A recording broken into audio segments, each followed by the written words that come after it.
Good evening, ladies and gentlemen. This is Atul Mishra, your host. You're watching TFI Global, the foreign affairs and geopolitical analysis arm of the TFI Media Group. Today, we have a very special guest with us. His name is Jason Miller. He is the CEO of Gettr app, which is called the Marketplace of Ideas. He was also a senior advisor to President Donald Trump, and he is also an acclaimed columnist. Welcome to TFI Global, Jason. How are you doing? Atul, it's great to be with you. It's an honor to be speaking with the Indian people, and this is very exciting times. Wonderful, wonderful. So, Jason, let me begin by asking you the most obvious question. What led to the idea of Gettr? Great question. I get that quite a bit. Why did we launch Gettr in the summer of 2021? And the reason is simple. Over the previous year or year and a half, we saw the worst year for political discrimination in U.S. history, whether it be people in the big tech community censoring or shadow banning or deplatforming those who dared to say that COVID came from a lab in Wuhan, which it did. We saw people censored or shadow banned for simply criticizing Dr. Anthony Fauci, effectively our leading health minister handling the COVID policies. And then we saw, of course, the outright censorship of the Hunter Biden laptop scandal in the fall of 2020, just before the presidential election, which showed a lot of the alleged improprieties of the foreign dealings of the Biden family. And so what a lot of folks in India might not realize is just before the election, the New York Post, the oldest newspaper in the United States, published an expose with a number of files that were on a laptop that Hunter Biden had left at a computer store, showing his deals with China and Ukraine and others. And Twitter and Facebook and YouTube all came together and said nobody could share the story. And this had a massive impact on the election. So having worked for President Trump and seeing firsthand the political discrimination that was happening, I realized we need to have our own social media platforms. What I did not realize or fully appreciate, I should say, until I started helping to put Gettr together, is the fact that people all over the world are having struggles against big tech, whether they be in India or Brazil or the UK. And this is truly a global problem that these 3 billionaires in Silicon Valley are dictating the free speech rights of democratic peoples all around the world. Right. That's a wonderful answer. Of course, like you rightly mentioned, that people around the globe are having problems with a certain set of people, with a certain set of ideologies controlling what we speak, how we speak, where we speak, when we speak. So they do have an iron control on the whole dialogue exchange process in the world. In India as well, Twitter, Facebook, all the big tech giants that tend to lean a little, not a little, I mean, a lot towards the left, and the right voice, the conservative voice, it does not have, a lot of representation, which has led to some applications. For instance, in India, there is an app called Coup, which is doing pretty well. It was started in retaliation to Twitter itself, because in India also some right-wing guys, people from the conservative spectrum, they got deplatformed. But then I'll ask you a follow-up question to the question that I asked about the idea of Gettr. And the follow-up question is, how much of an effect did the deplatforming of Donald Trump himself had on the creation of Gettr? Was it the immediate cause? Yeah, another great question about the deplatforming of President Trump and the impact that it had. I will admit that I'm someone who was skeptical that big tech would ever deplatform a sitting president of the United States. Right. And when other members of our team on President Trump's team would say they're going to kick him off, I'd say, no, you guys are being hyperbolic. You guys are doing the whole Chicken Little, the sky is falling. There's no way that they would deplatform a sitting president of the United States. But that's exactly what they did. And frequently when I'm asked the question, if I could have done one thing differently in 2020 as a senior advisor to President Trump, what would it have been? And I say we should have developed our own social media platform so that President Trump couldn't be kicked off of social media, or even though that happened after the election, the way they would put up warnings and labels and even put President Trump in digital jail, so to speak, for stretches of time. Right. But also, as we look around the world, again, this is not a problem that's unique to the United States. Obviously, Prime Minister Modi has had his own challenges with Twitter, wanting to come in and regulate how he talks about whether it be Hindu populism or disputed territories in Kashmir. I mean, look at the fact that Twitter, for example, allows the Taliban to have an account on their platform, but not President Trump. That kind of tells you everything you need to know. That's true. That's true. That's true. That's a wonderful answer. Okay. Speaking about Gettr, so now we have a fair idea, and I hope everyone who's listening to me right now has a fair idea of why we need Gettr and what led Jason to create this social media revolution called Gettr. So see, I joined Gettr about 4 months back, and I have seen the phenomenal rise myself. And I have also seen you welcoming people who join Gettr with a very nice, heartwarming message. So what do you think is leading to this phenomenal rise of Gettr? Is it people who are generally frustrated with the big tech, who probably are, typically from the conservative spectrum of politics, in American context, say, white American patriots, or in Indian context, maybe the Hindu nationalists, so to speak? So what do you think is contributing to the phenomenal rise of Gettr as far as users are concerned? So over the course of, I can speak a little bit more clearly to recent American history, the free speech debate has largely been led by the political left. That's just where it's traditionally been. It's only been in recent years that's been the center right that has been under the scrutiny and the crosshairs from big tech, and the free speech debate has changed.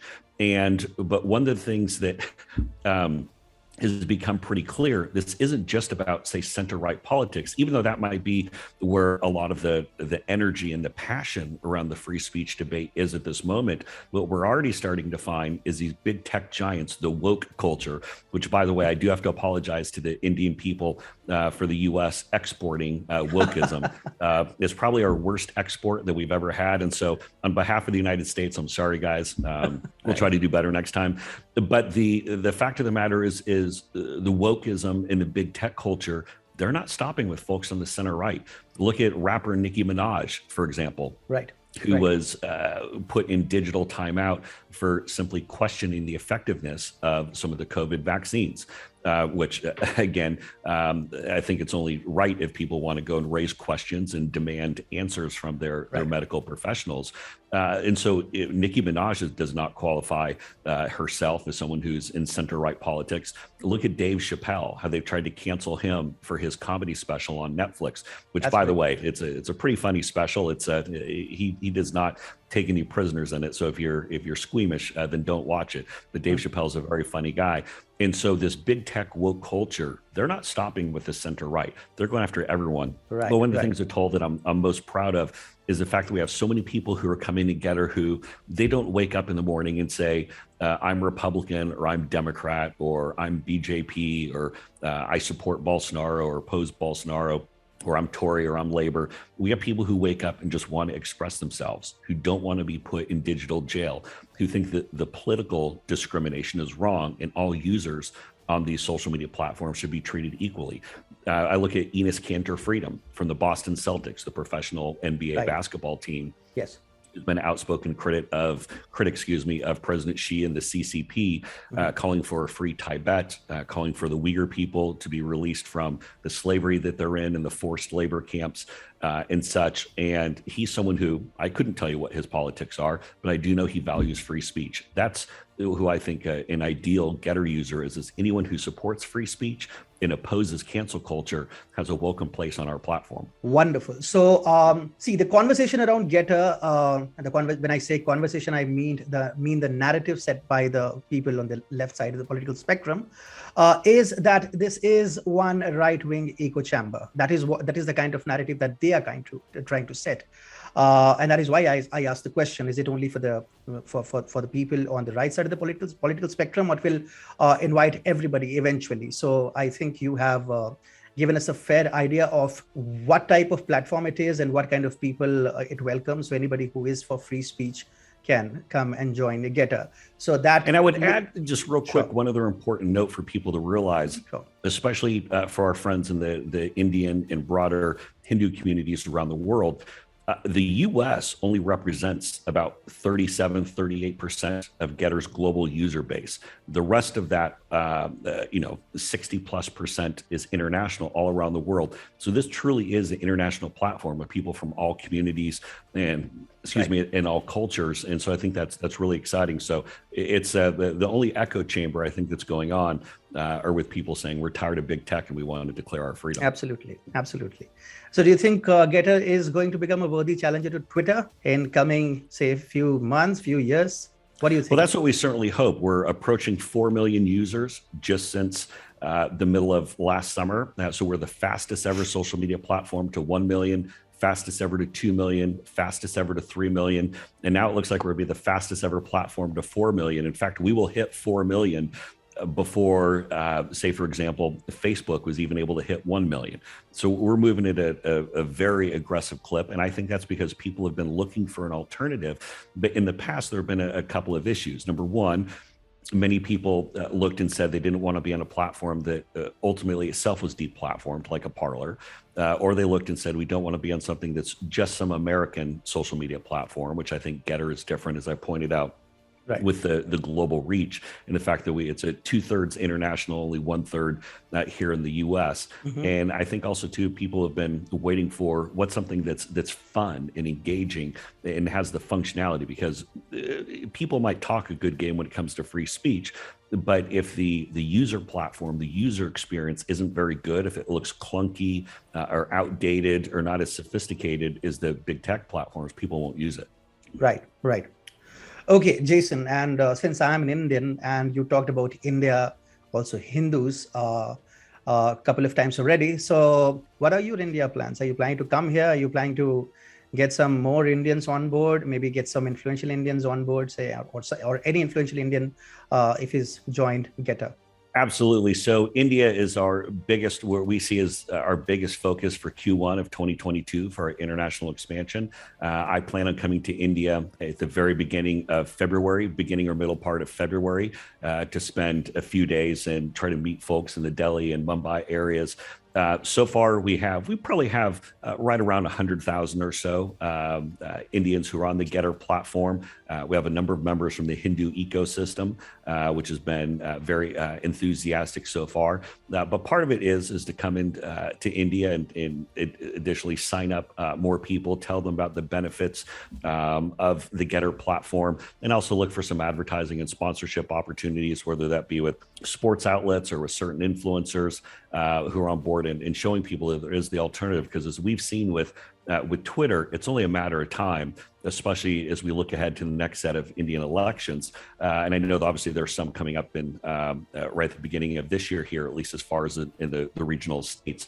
It's only a matter of time till Twitter comes in and starts saying, you can have free speech, but you can't have free speech. That's wonderful. That's wonderful. So all the best for your India expansion plans. Now, I'm a big Donald Trump fan, and I'm not going to mince my words here. I'm a huge Donald Trump fan. And in fact, Indians generally loved Donald Trump. In fact, there's a saying, popular saying in India, that if Donald Trump probably runs for an office in India, he's most probably going to win it. Because people really love Donald Trump, his outspoken attitude, because in India, the problem with politicians has been, I mean, before the advent of Prime Minister Modi, of course, was the overall political correctness. They wouldn't say that needed to be said, and which is what created a certain degree of distrust between people and people in office, the politicians. But Donald Trump, because of his no holds barred attitude, style, so people really loved Donald Trump here. And you have worked so closely with Donald Trump. So I, as a Donald Trump fan, and every Donald Trump who's watching this show, and we have a lot, what was your experience working with Donald Trump like? How is he like as a boss, as a person, of course, as the president, we all know? Yeah, great question, since I had a front row seat for history for 2016 and 2020. And I always tell people that President Trump is different from any other politician that I've worked for, very unique in American history and maybe even unique in world history. I think that there's obviously a certain populist trait, whether it be that we've seen from President Trump or with the Brexit movement or with Bolsonaro or even Prime Minister Modi, where we've seen people really starting to embrace and say, we want to be proud of our respective countries. And we're tired of some of the overly political correct atmospheres that are ruining so much of our traditional respective cultures. But with President Trump, one of the best pieces of advice that I got when I joined his team in 2016 came from his son-in-law, Jared Kushner, who said, take everything that you know about politics or think you know about communications that you've learned over the previous 20 years and throw it out the window. And I said, well, okay, well then why are you bringing me on board if you want me to throw out? And he goes, because I need someone who can work to build his message and amplify what he's doing, but not try to put words in his mouth or try to treat him like a typical politician. Right. And what I learned from President Trump is his mastery of understanding that people want immediate answers. People are tired of the political talk. They're tired of people who talk like politicians, the flowery language, the promises that never get delivered upon. And you have to be very bold and blunt and right to the point. There's not really any room for messaging nuance in this day and age when it comes to politics. People want bold, they want brash, they want declarative, and they want results. Right. And I think people in all countries feel like they've been let down by political leaders from both sides of the ideological aisle over the last couple of decades, as certain aspects of globalism have taken over, and a number of communities have been disrupted by whether it be bad trade deals or the erosion of traditional cultures, things of that nature. So I learned from President Trump to be very bold, very brash. And also the other thing too is have a little fun. People Absolutely. Like it when you smile, when you come up with fun things to do, when you that's one of the things that I've learned from President Trump. And so to steal a phrase of his or to paraphrase him, I would say we're trying to make social media fun again. Wonderful. Make social media fun again. That's a great catchphrase. Okay. About another question about Donald Trump.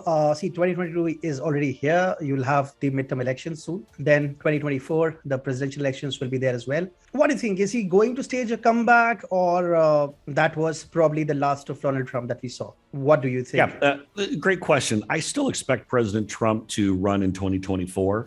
I would say that I previously had said maybe somewhere between 99 and 100%. I wouldn't maybe go quite that strong. I still think it's very much more likely than not.